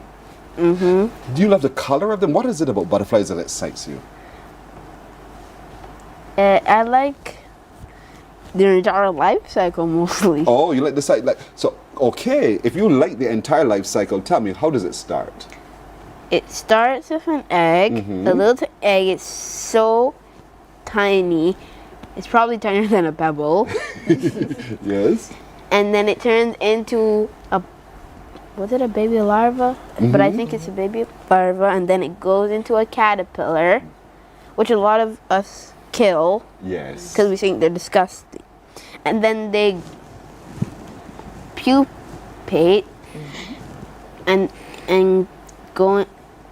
they go into a chrysalid, which is shedding their own skin, I think. Yes. And then after that, they come out as a butterfly. And they spread their wings and they fly, and then And they have to pump the blood for a while, and then they have this nice sequence of flying where they flap and then they start gliding. Wow. You've learned a lot. You've taught me a lot as well in the process as well. But Gabrielle, what about you? Were you excited to be a part of the project, and what have you learned from the project? I've learned that there used to be a lot of butterflies around before, because with me growing up, I wouldn't see a lot of butterflies, and I didn't actually know that there used to be so many. And then I went on a tour to a butterfly garden for the first time, and it was beautiful. It was amazing. And I just thought, imagine what Barbados would be like if every morning when you walked outside you saw these all around you. Wow. That is such I love the innocence of what you've just said. Imagine what would Barbados be like if we just woke up to seeing this beauty all around every single day. But we're doing things to damage that population, aren't we? Yeah. What are we doing wrong? Well, see, the monarch butterfly grows on, it hosts on a plant called the milkweed. And people tend to think, because it tends to grow in gutters, and it grows big and wild, people tend to cut it down or spray it. And cutting it down removes it so the monarch can't lay eggs on it. And spraying it means that everything on it immediately dies. And sometimes you see the caterpillars and they're eating the leaves and you're like, oh, that's a pest. But if you think about it, the caterpillars eat the leaves, they turn into butterflies, and the butterflies pollinate. So it's really just a trade. The milkweed sacrifices some of its leaves for the caterpillars, and in return, the caterpillar, when it grows up, spreads the milkweed seeds so it can grow. But we seem to be forgetting that. Yeah, we're the big bad wolves. We are the big bad wolves, and we have to fix that. But we say, I know. Mike, you wanted to say something else?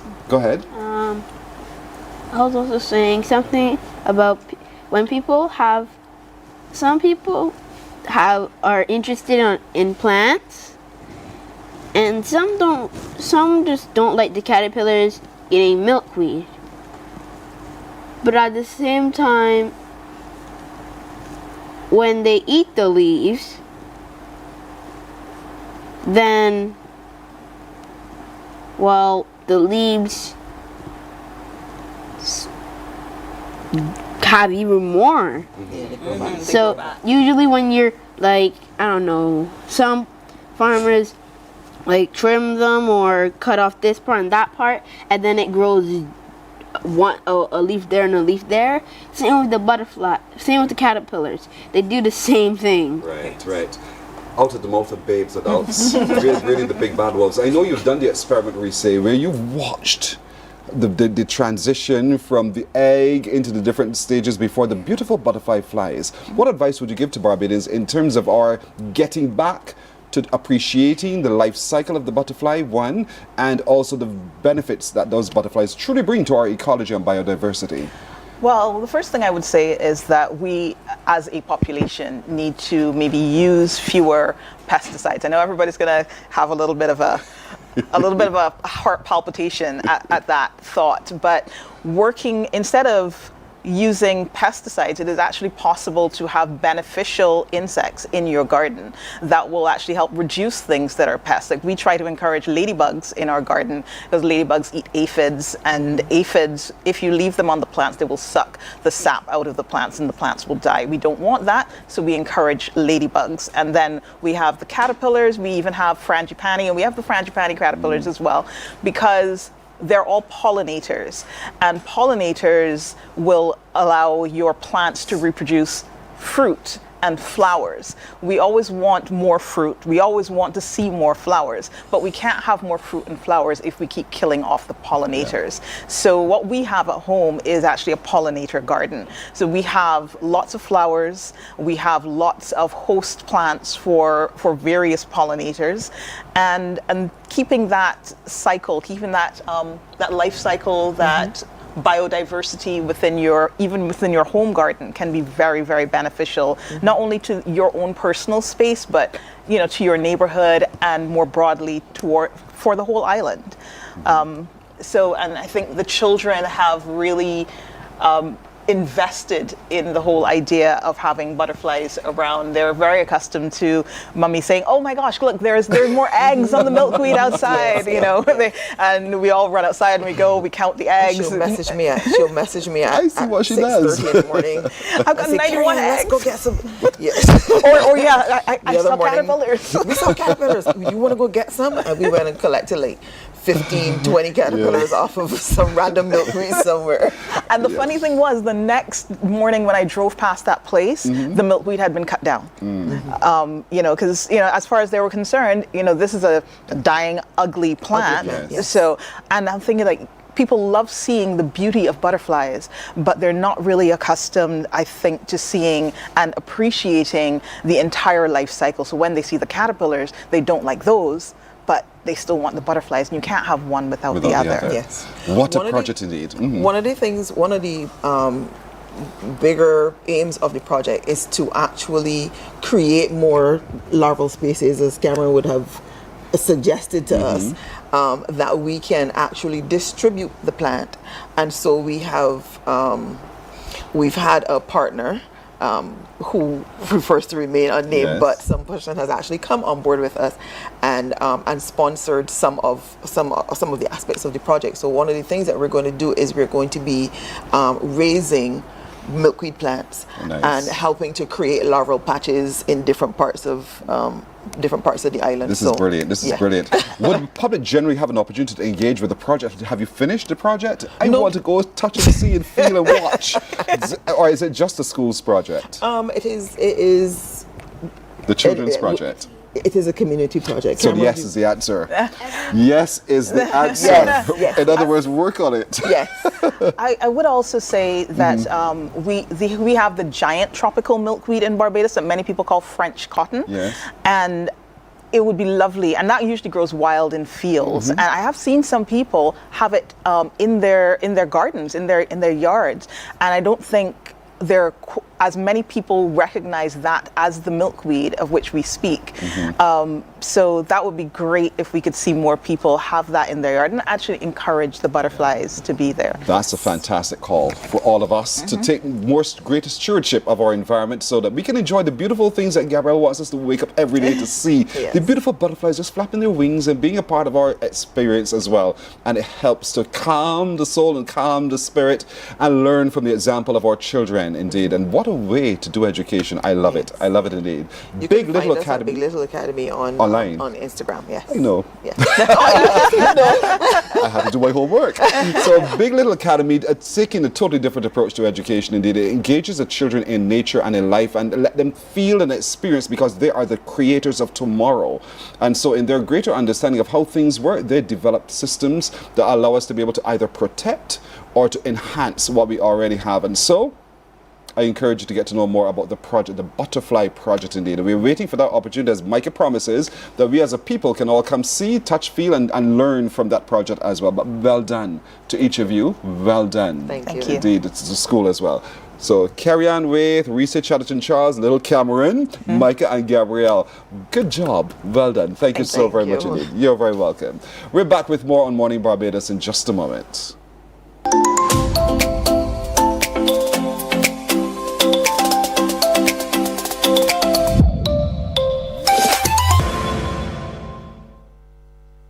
Some ask, what makes Barbados so special? We at Mornin Barbados say it's you, our exceptional youth. You are talented, resilient, and inspirational. You are the epitome of the Barbadian spirit, testing the boundaries of your creativity.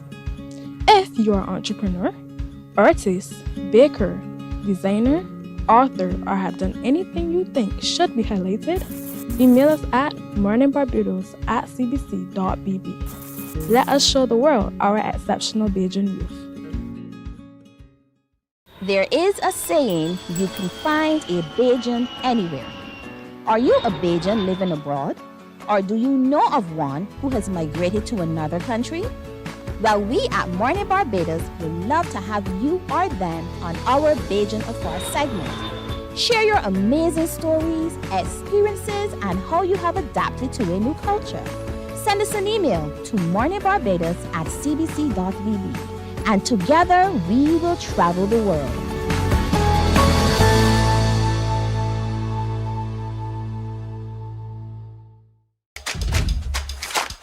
This is where Barbadian football lives. Every Monday from 8:03 p.m., step onto the touchline. A 30-minute show featuring the BFA Premier League. Join Anmar Goodrich Boyce and Damian Best as they review the action, the goals, the grit, the glory, and the stories shaping the league. From kickoff to the final whistle, this is your front row seat to Monday Night Football. Touchline, bringing you closer to the BFA Premier League. See you on the touchline, live on TV8. Touchline, sponsored by Dasani. Live first, Dasani after. And Powerade. Pause is power. Preserve your personal priceless memories. Here at CBC, we transfer VHS, DVDs, Beta, U-matic, and DV cam tapes to modern digital formats. Safely, quickly, and affordably. Call CBC on 467-5437 to get started. In just 2 weeks, your memories will be ready to relive and share again.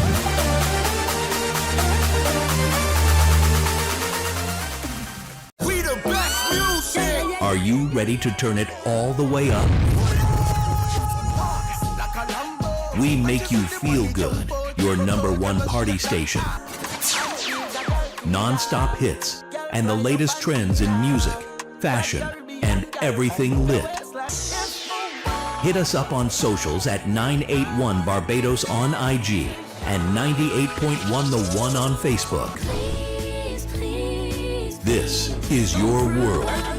Your playlist, your station. 98.1, The One.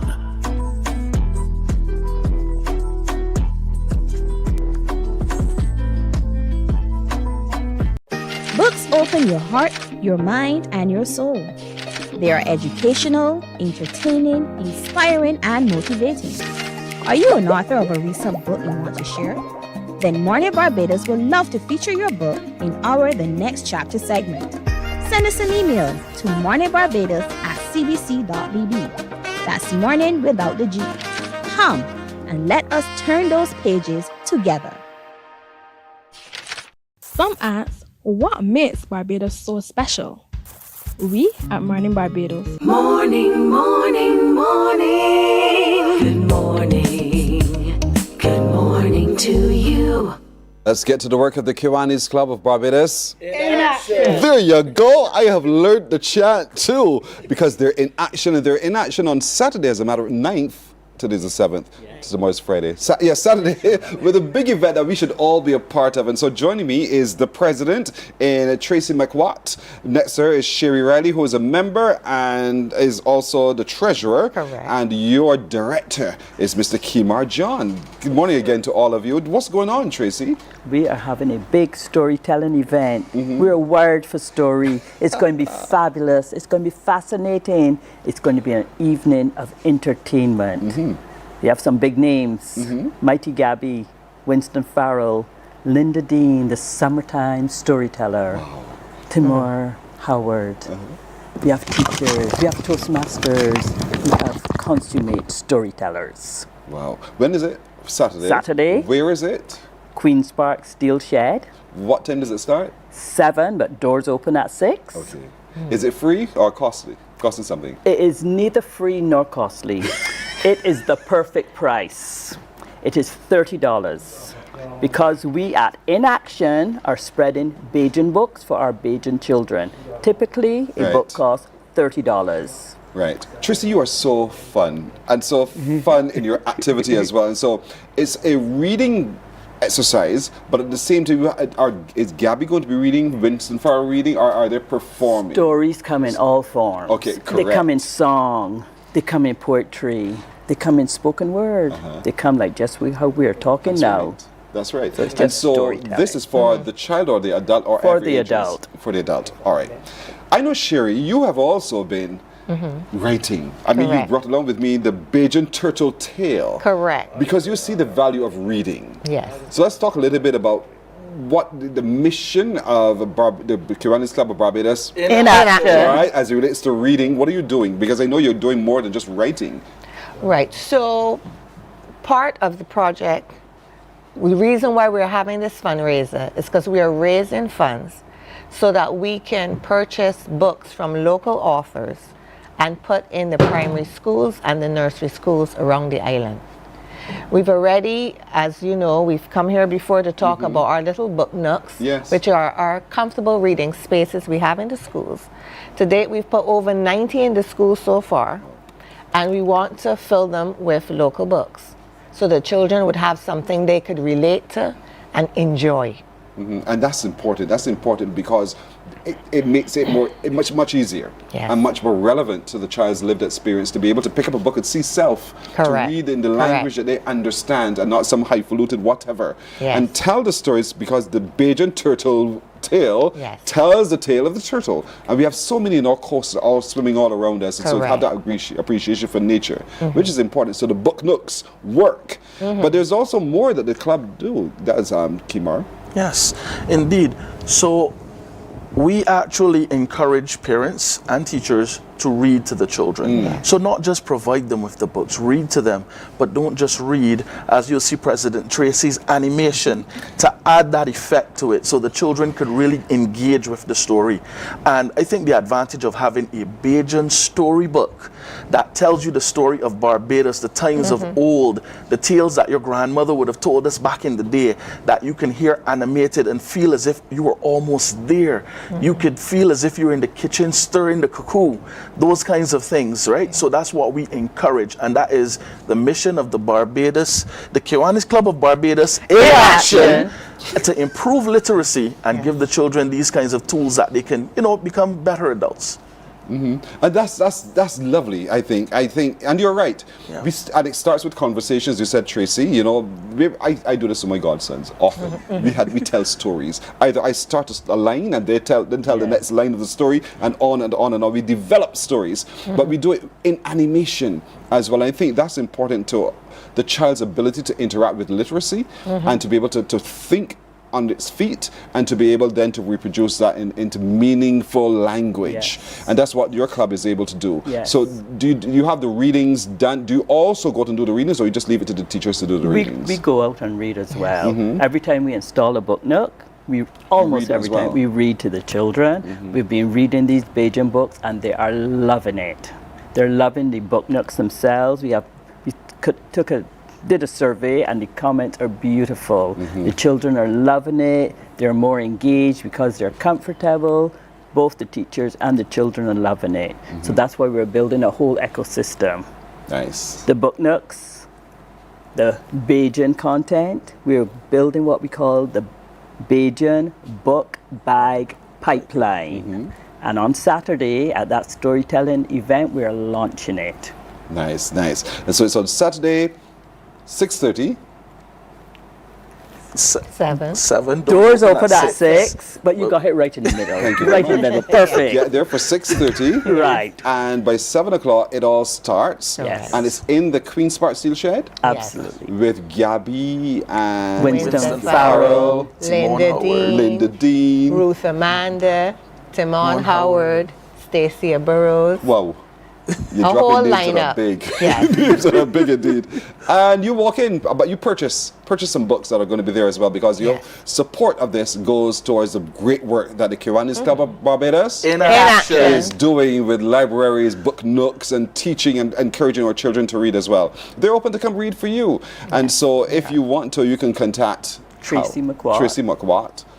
Look for your club's name on Yes. social? Yes, All right. so you can contact us at the Kiwanis Club of Barbados in Action at gmail.com. You can also reach us on Instagram at KCOBIA, which is short for Kiwanis Club of Barbados in Action. You can find us on Instagram and on Facebook. Nice, nice. Well done. Yeah. Well done, thou good and faithful servants. Keep going out there and doing what you're doing so well, because you are truly in action and Yes. you're showing the benefit of the club, the work of the club, and we as a nation are grateful, ever grateful for the work of what you're doing as well. So thank you so much for joining us this morning. Tracy McWatt, Sherry Riley, Kimar John of the Kiwanis Club of Barbados. In action. There you go, inviting us down to Queen's Park on Saturday for 7 o'clock for that wonderful, wonderful launch of their project, but also for us to engage in song and storytelling. Just triggering the mind again, once again, to create and to read. Thank you again. Morning Barbados breaks here. We're coming back with winners in just a moment. Morning, morning, morning. Good morning. Good morning to you.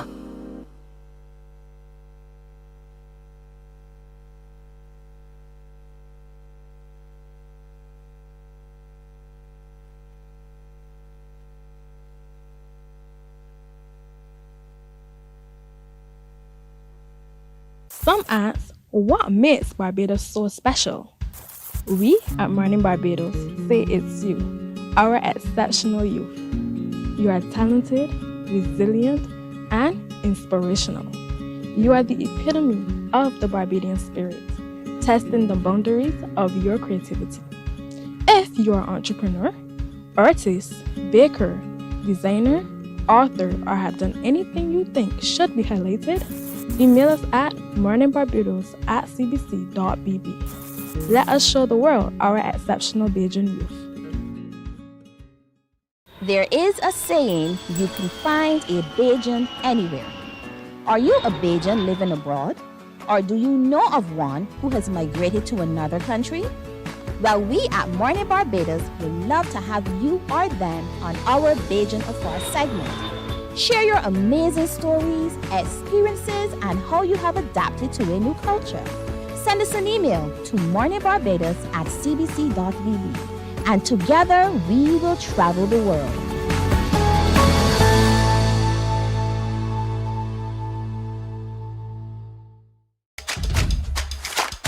This is where Barbadian football lives. Every Monday from 8:03 p.m., step onto the touchline. A 30-minute show featuring the BFA Premier League. Join Anmar Goodrich Boyce and Damien Best as they review the action, the goals, the grit, the glory, and the stories shaping the league. From kickoff to the final whistle, this is your front row seat to Monday Night Football. Touchline, bringing you closer to the BFA Premier League. See you on the touchline, live on TV8. Touchline, sponsored by Dasani. Live first, Dasani after. And Powerade. Pause is power. Morning, morning, morning. Good morning. Good morning to you. So the dust has settled on their winners. What started as just a little investment of $20 has turned into wonderful opportunities for the nation's young children who are part of our school system as well. They were simply asked to take that little and make much of it. What would you do with just $20? Us adults, we think $20 is never enough. The children saw what else they can do to make a lot out of just $20, and so there's a lot we can learn.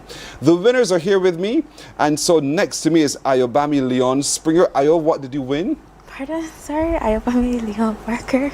Your name, Ayobami? Leon Barker. Leon Barker. My Yes, apologies, please. I'm reading for what's in front of me. All right, what did you win?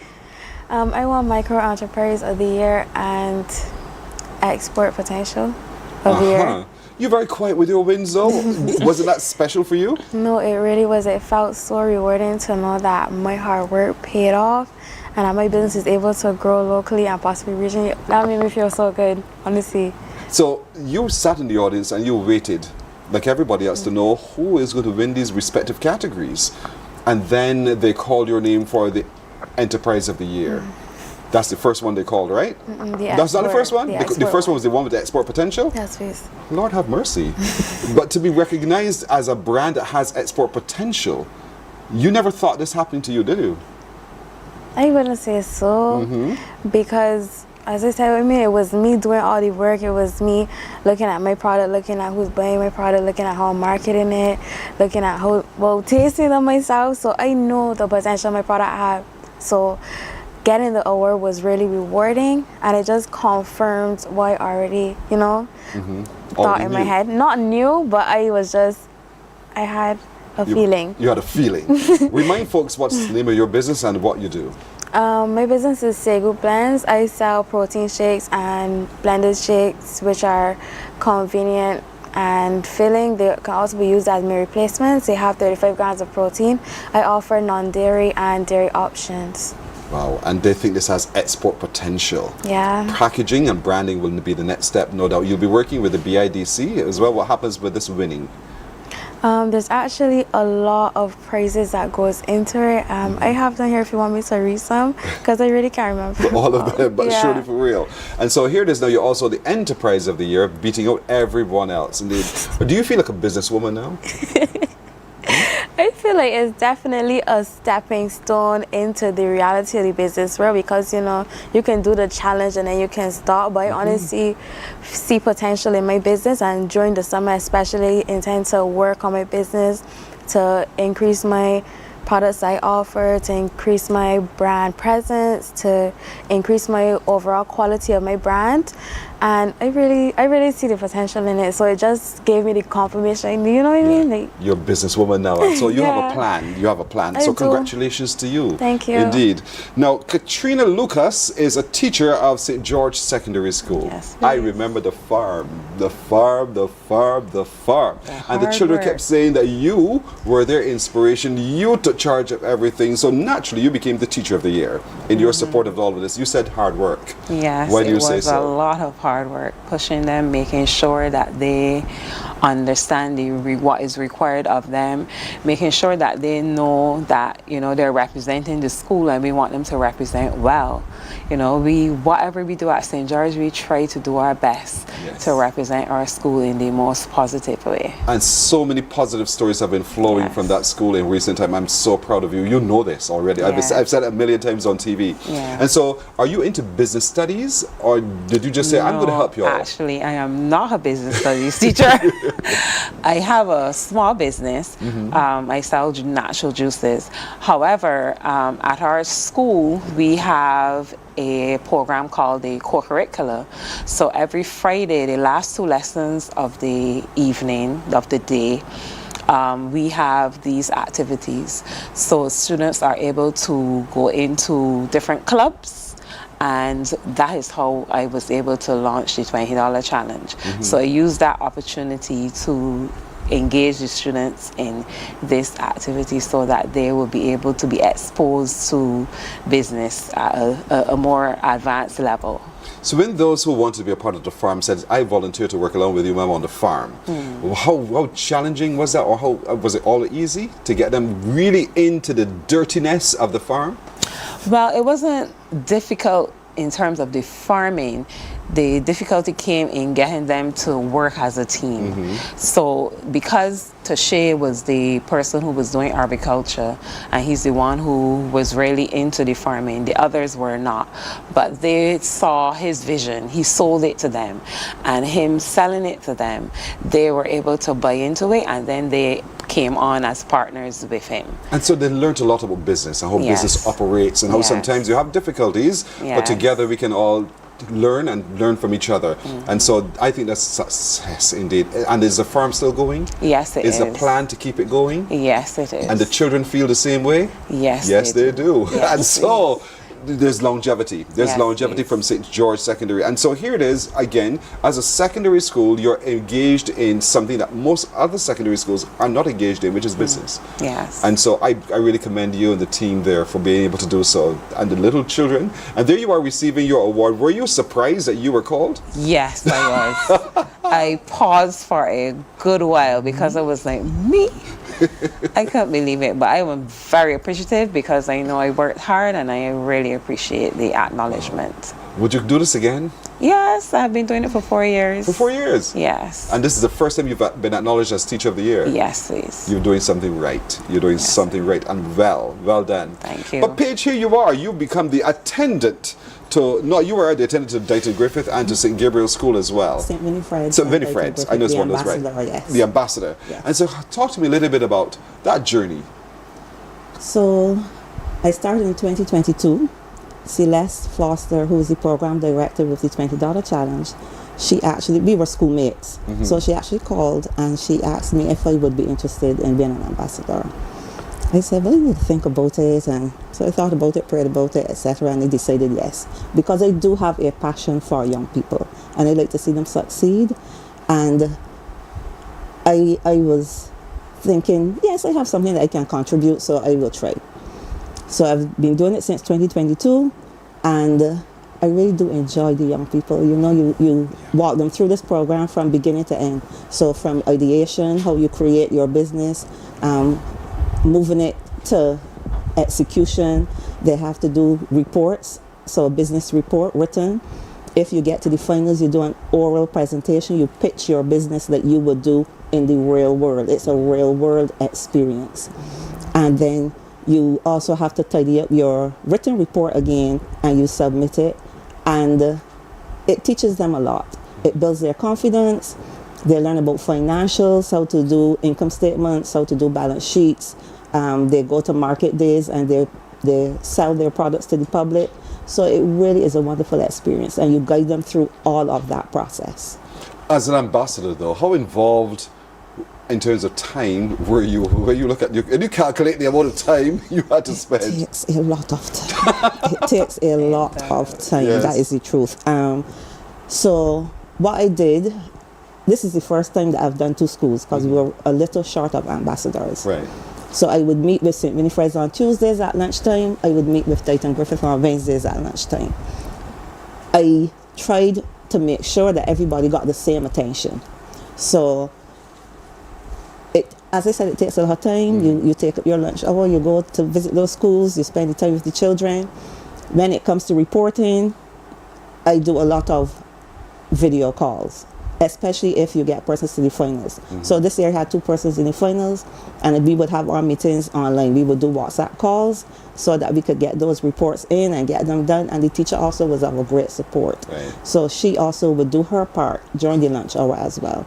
So it takes time.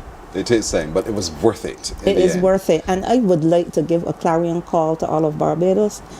If you think that you have the time and you're committed and you have a passion for young people and seeing them succeed, just call Miss Celeste Foster at the Barbados Entrepreneurship Foundation and offer your services. The program runs from October to April every year.